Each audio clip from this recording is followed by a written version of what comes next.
Hi, Jen. हाँ hello. Join अभी तक उन्होंने शायद नहीं किया। मैं एक बार व्हाट्सएप में उनको फिर से नॉक वो देता हूँ, ज्वाइन कर लेते हैं। connecting आ रहा है.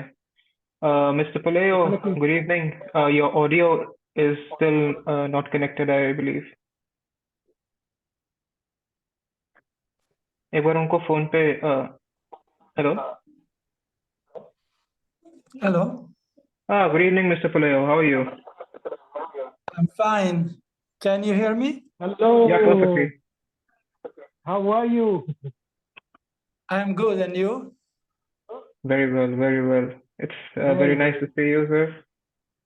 Thanks. All right, so I would just like to inform you that we are recording this meeting so that our colleagues at Deutsche Welle can, and our colleagues and our teachers can see the interview and learn from you and get inspired by you and your journey. So All right. just to start off, I would just like if you can take 2 minutes and just speak about your journey from your perspective, about how what you do and why you do. If you can wrap it up in a few minutes. From where should I start? Wherever you want, sir.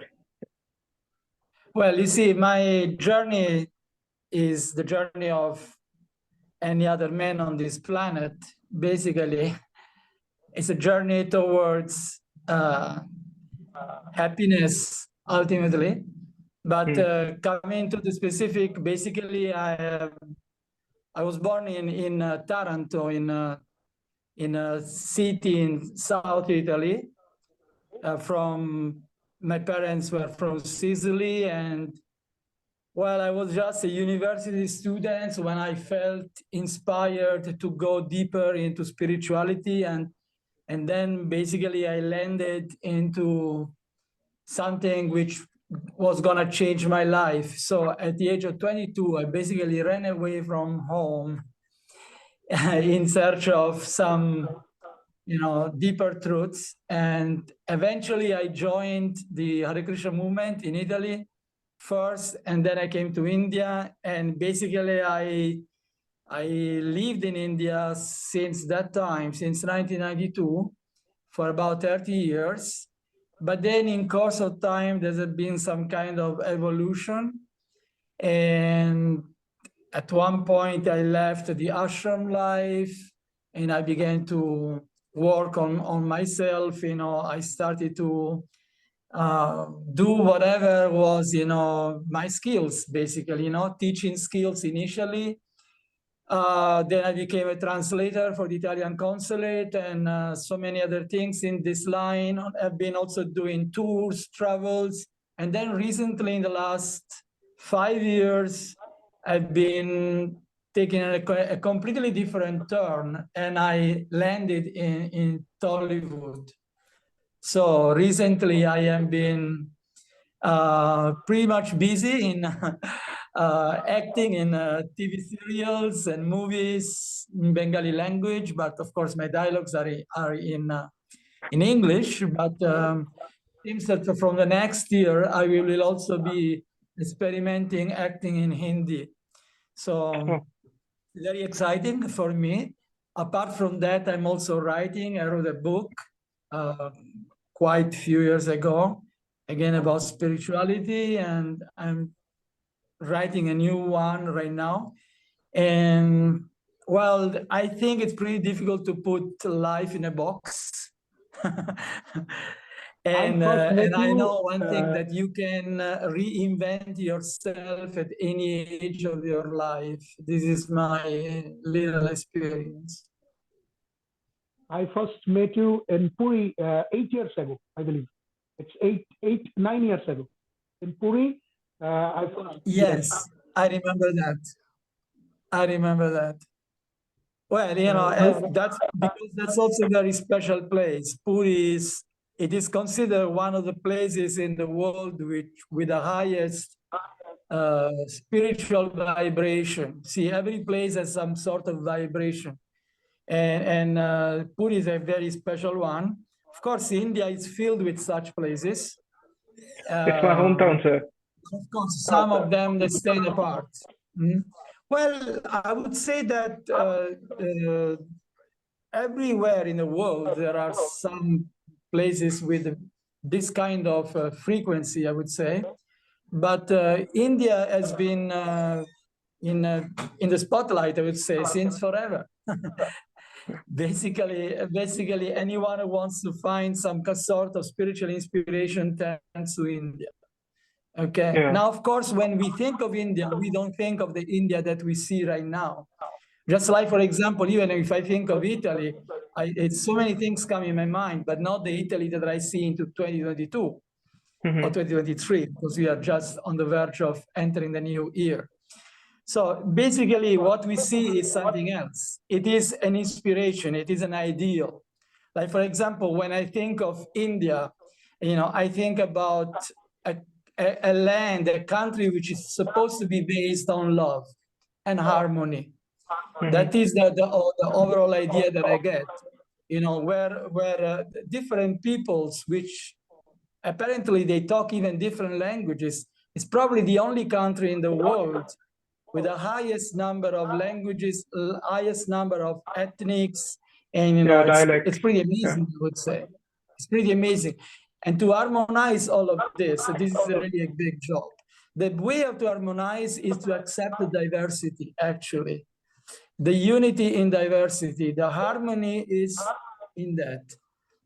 When we try to impose something above all the other things, that is where we fail.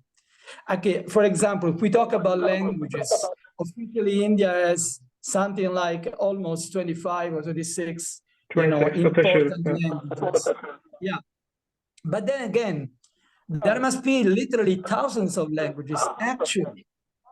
Literally thousands of languages. In my country also, people think in Italy you speak Italian, but this is just a myth. In Italy, there are so many languages and you have no idea. And each and every language is totally different from the root, from the original root, because there is a mixture of many things. Basically, the land has always been there. The land has always been there, but now and then different peoples have come and they change the dynamics of the place. And that's nothing wrong with that. Like, for example, our friend Cheyenne is in Germany. A few days ago, he was in Kolkata here with me. And so nothing wrong with that. People move. I would say as a joke that we are not trees.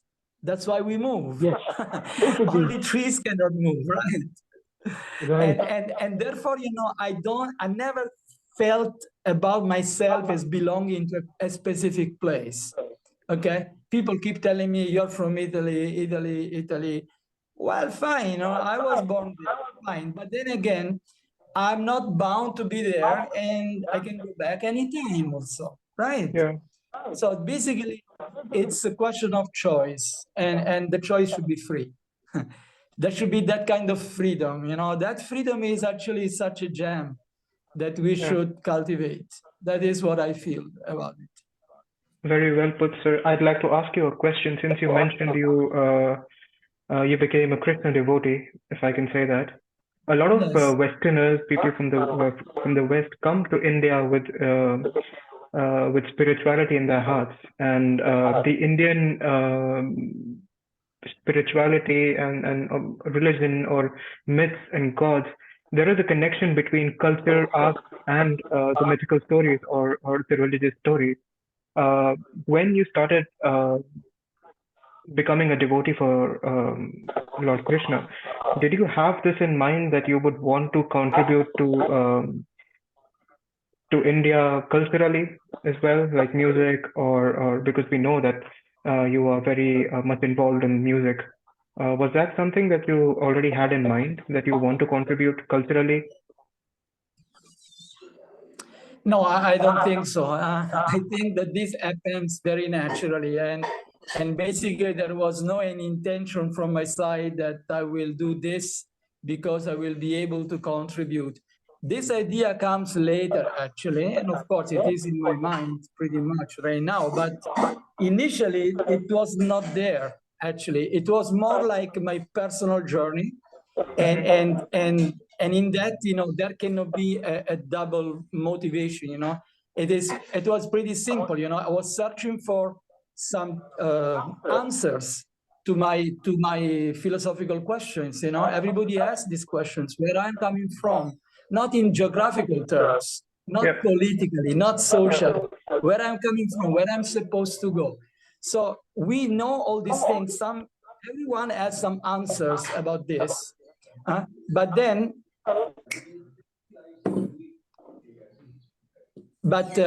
yeah, there's some, the TV is running because my friend is there watching. Oh, no problem. So what I'm saying that to answer these questions, it is sometimes can be very dramatic. Okay, when everybody else fails around you. Okay, like even all the books of the world you've read don't give you the answers. You go to the best university in the world, but even there with the well-meaning teachers, but again, you don't get the answers. You don't get the answers in your family. Even your parents are wonderful people, but they themselves have not found what you're looking for, right? So therefore, it is something very personal, very personal. And in this, there cannot be another motivation that, I'll do this because I will be able to contribute. That doesn't even come in the mind. It comes later on when you have somehow or other grabbed something. See, it can never be final. It can never be definitive. But somehow or other, at one point, we achieve something. And from there, you can start to think that, well, perhaps I can also contribute. And of course, that's wonderful. If we can contribute, that's wonderful. No? But I would say that that should happen in a natural way. That's why sometimes people say, why this did not happen before? Okay, for example, we're talking about music. My musical career is very, very, very unique and very weird, I would say also, because I began to learn a little bit about music from my elder brother. And at that time, I was maybe 13 years old, maybe even less than that. And then at the age of 14, I began to compose songs with whatever knowledge I had. And I had, the whole world, like exploding within me, that I wanted to share this with the rest of the world. And so I began to compose songs. I remember, I used to sing the songs, and even my friends used to remember my songs. And then at one point, what happened? The circumstances of life, they threw me somewhere else, again, back in India. And because of my spiritual search, I basically gave up playing music altogether. And this for a very long span of time, for 30 years, I didn't touch a guitar. I was only singing Hare Krishna, nothing else. At one point, something reminded me that potential was deeply rooted in me. And then I thought, hey, wait a second, maybe I should resume this. And then one beautiful day, one fine day, and I decided to again start to play, and I again start to compose songs, and then the rest is that this is going on. Jayan, would you want to ask something? Yes. Yes. Love your song. Yes. One question, it is popping in my mind. It is, there are countless people from India goes to West every year. So we see in the films and in the media, stereotype of India has been already made there, already portrayed. And you are living so many years in India. So, do you find the stereotypes are not what actually India is? What is your opinion? Well, stereotypes are always there because we have always a tendency to categorize things. Okay, and this is something that it is impossible to eliminate from our own mind. We tend to select, and we tend to how do you say, discriminate. For example, he's a foreigner. Okay, now, for example, you are here in Germany also. You are a foreigner over there. Of course, I don't believe anybody is a foreigner because basically the planet has not been divided by me into all the different countries and the borders. I didn't put the borders of any country, but still, we are considering that if we are born in a particular land, and we move out of there, then we are foreigners. Okay. And well, up to a certain extent, we cannot eliminate that, but at least we should make this consideration that truly we are brothers and sisters. We really are, and we should only taste the difference in terms of the potential, like, for example, in a particular country, you develop a particular form of art, okay? And in another country, it's a different type, right? A different type of music or food, cuisine, okay? So I won't be offended if people say, oh, in Italy, you eat pasta and pizza, and in India, you have samosa and jalebi, or other foods, rasgulla in West Bengal and Orissa. So nothing wrong with that. But if we cross that line, then we are basically wasting an opportunity to see the common link, which is more important than to see the difference, actually. So again, yes, the stereotype is there. Like, for example, the average Indian can't discriminate between even a Russian and a British, or an Italian and a French. For them, we are all Angles. Yeah. Okay, but it is a fact because I know it works like that. Myself, I did not experience too many problems. I've been living, as I said, 30 years in India. And only in a couple of occasions, I did have a problem, being a foreigner. But usually because I took a decision as soon as I came here that I will love everyone. And I think I've done that. And so the people are loving me back. So it is happening all the time. And then again, you see, we have a choice. We can choose to keep thinking that, oh, that person is thinking bad of me. He said, you go back to your country. Even in India, they have this thing right now. They say, go to Pakistan, go to here, go to there. Okay, fine. People can say whatever they want, but we should not take them at heart. We should not take them too seriously, actually. The best is that to understand is, okay, ultimately, I stay wherever I like. Okay, people ask me all the times, why you're in India? And whatever answer I give, people are not satisfied anyway.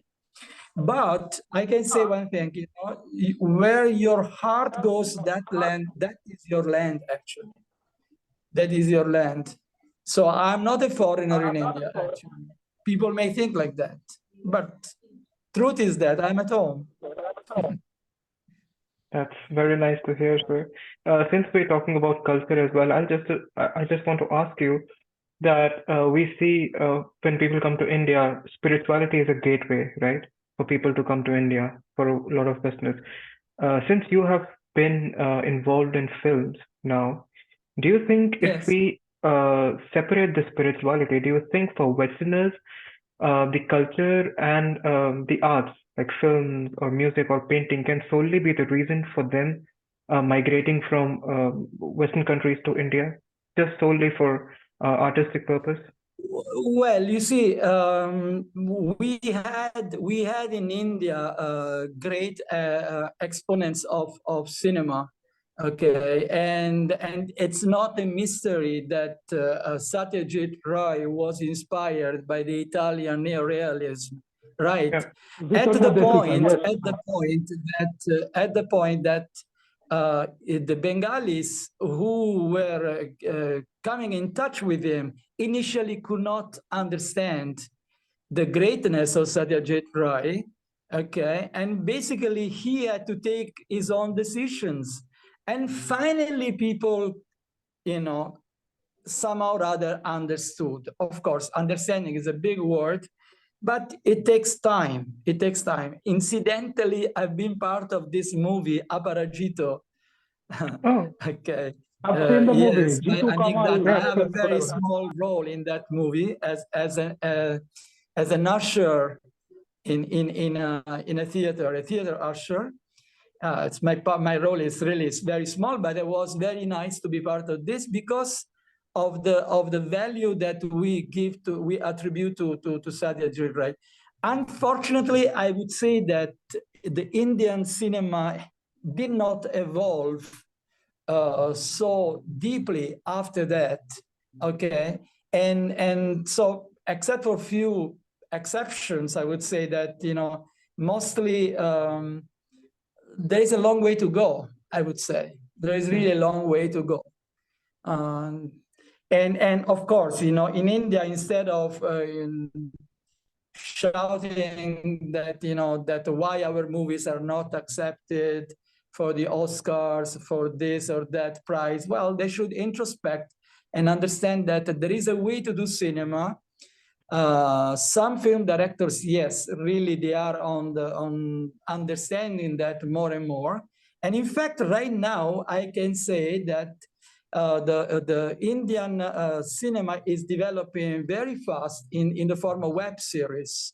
The web series usually you know, we can find directors who can express themselves a little more freely than the other classic channels, especially because, you know, Bollywood or even Tollywood, they target particular audiences and they keep repeating themselves, I would say. That should not feel as a criticism, but, you know, like I really wish to see, you know, that one day maybe in the Indian cinema would, you know, land to get, you know, all the big prizes. And definitely they will come. They will come. Potentially so big. The potential is so big, but it has to be exploited, you know? Chen, you want to ask something? Okay. One question, one tiny question. Yes. You are since you were long in India, first in Odisha, you are in Vrindavan and then West Bengal. You've been to Chennai.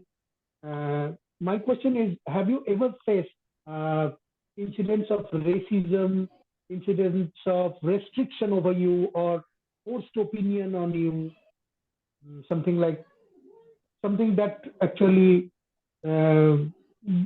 hurted you somehow? You're talking in terms of xenophobia. Means, well, I already mentioned that I mostly did not have problems. You know, in general, I did not have problems, I would say, and it's the truth. I'm not making up this. You know, it's like, well, there is an incident. I mean, I might like to retell. You know that. On an occasion of a Durga Puja festival, and I was in Kolkata. That was perhaps maybe around 10 years ago. And there was a group of boys going around and collecting donations door to door. And on that occasion, you know, they knocked at my door. And probably I was not really in the mood of entertaining them. And sometimes I also feel that some of these people, they are not really going around for the sake of the Durga Puja, but more to put money in their pockets. That's the impression they gave me, actually. So their vibration, again, was not a good one, a clean one. So when they came to the door, I actually made a mistake. I made a mistake because I wanted to get rid of them, to be honest with you. So I told them, you know, I don't understand Bengali, which is the truth, and I don't understand Hindi, which was a lie. And then what happened? So they left, but unfortunately, as they say, the karma comes back to you. Few days later, when I was coming back home from pandal hopping, okay, I came across the same group of boys, but I didn't recognize them. So straight away, they began to talk in Hindi with me. And of course, I replied to them because I didn't recognize them.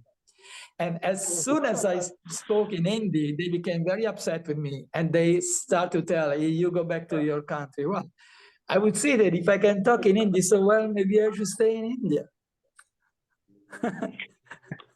It's a funny incident. But anyway, they did not become violent. They did not become violent. But yes, there was an episode in which I experienced a little bit of, not feeling very much wanted. But there was some mistake on my side also, I would say, because I said that lie, and so it came back to me.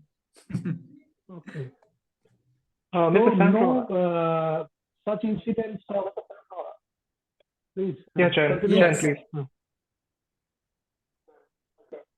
please. Yes. You, please. Okay. I wanted to ask you what, like we know, when people from India, the artists, actors, they go to West, they often because of the skin color get stereotyped into roles, right? But they somehow do contribute to the cinema in the West. What do you think Western people, like of your ethnicity or your color, what do you think people from West contribute into the artistic scenario in India?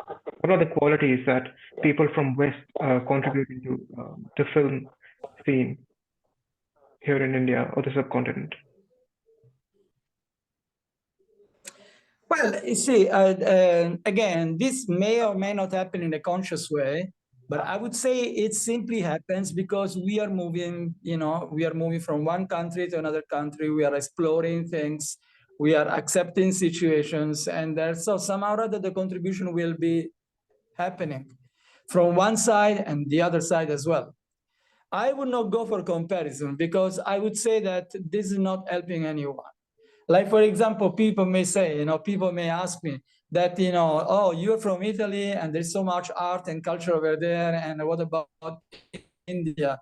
Do you like Italy or India's Italian art or Indian art? Well, there is a place for both of them. Of course, the whole world may know Michelangelo, Bernini, they may know Caravaggio and Leonardo da Vinci, but that does not mean that the Indian artists are less. It doesn't mean that. Okay, I can give you an example, very practical, because I am aware, talking about music, in Italy, there is a very rich tradition of songwriters. In India, you don't have that. In India, there is you have the singers who are singing for movies. Okay, and so basically the songwriter goes in the background. Okay, but in Italy, what happened is the songwriter is also himself or herself the singer. Okay, and I can assure you, we do have songwriters in Italy which are on the same level or even superior than the most famous songwriters in the world. But the only problem there is that because of the language gap, because they're singing in Italian, hardly anybody knows them out of the Italian peninsula. Means this is what happened. The same goes with India. I'm pretty sure there are so many talented people, but people don't know about them because nobody promotes them. Yes, promotion is a big That is thing. what happens. So the contribution will be there, but it happened probably not in a very conscious way, but as people move from one country to another country and they mingle with others, and then obviously there is an exchange, and the contribution is that exchange only. Okay, so one little question. What cultural... Also big if you want. You can make big questions. Definitely, I'll bring some big guns later. But one small question. It is about what cultural and social aspects you think in India that could be a little better, that could do better, a little better, could be a little more human. Can you repeat the question? I didn't get you. What cultural and social aspects of India can do a little better? Well, it's a very difficult question to answer this without making people angry. Well, I would say that again, India is improving in a very dramatic way. You know, there are since the day I came initially. I mean, I'm talking about 30 years ago. It's probably not the same India that I saw in 1992. But I would say that yes, not all people have good manners. For example, you know, when you are in a bus, in a metro, people may push you, you know, and instead of simply asking you, right, push you, or they may be they might stand in front of the gate of the metro, and when it opens, you know, they don't let you out. And these kind of things do not happen. They do not happen in Europe anywhere. Yes. And of course, yes, cleanliness. Cleanliness is something that needs to be tackled very, very seriously in India, because I believe that, you know, it would attract a lot of tourists from all over the world. And it's a pity because India has such a potential, so many beautiful places. There is all type of climates. Most of the land is, you know, enjoying a very beautiful climate that most of the foreigners dream of. Mm. People say, "Oh, why are you in India?" Well, I am in a place in the end of the year in December where the temperature is only 25, 27, even sometimes 30 degrees. What about you people? They are near Bonn. It's near -2. Exactly. So -2. that would be a good reason. That would be a good reason to stay in Kolkata instead of being in Paris, London, or Definitely, Berlin. definitely. I vouch for that. Yes, Kolkata is something which is uncomparable to any other cities, any other metropolitans. Yes, and definitely, it's a very, very, very beautiful place. It's a livable place, and although it's pretty huge, it's big, but it reminds me a little bit of South Italy, in a way. Calcutta, the streets, the narrow streets, the life which is, you know, happening in the streets. You know, there is always food somewhere, something happening. You know, it's a joyful place to stay. Would you say these And similarities then are again, people come also with a good mind. For example, a lot of people, especially right now because of the COVID situation, things have been changing. But uh, um, really, lots of people used to come to Calcutta to visit the mission of Mother Teresa, and so they come in that missionary mode. Okay. And also, I would say that most of the foreigners here in Calcutta, they are not discriminated. You know, I never felt, you know, anything weird about it. You know, most of the people have know how to deal with foreigners over here. And a lot of people speak English as well, by the way. Okay, so it's kind of easy. But of course, Calcutta is a very big place.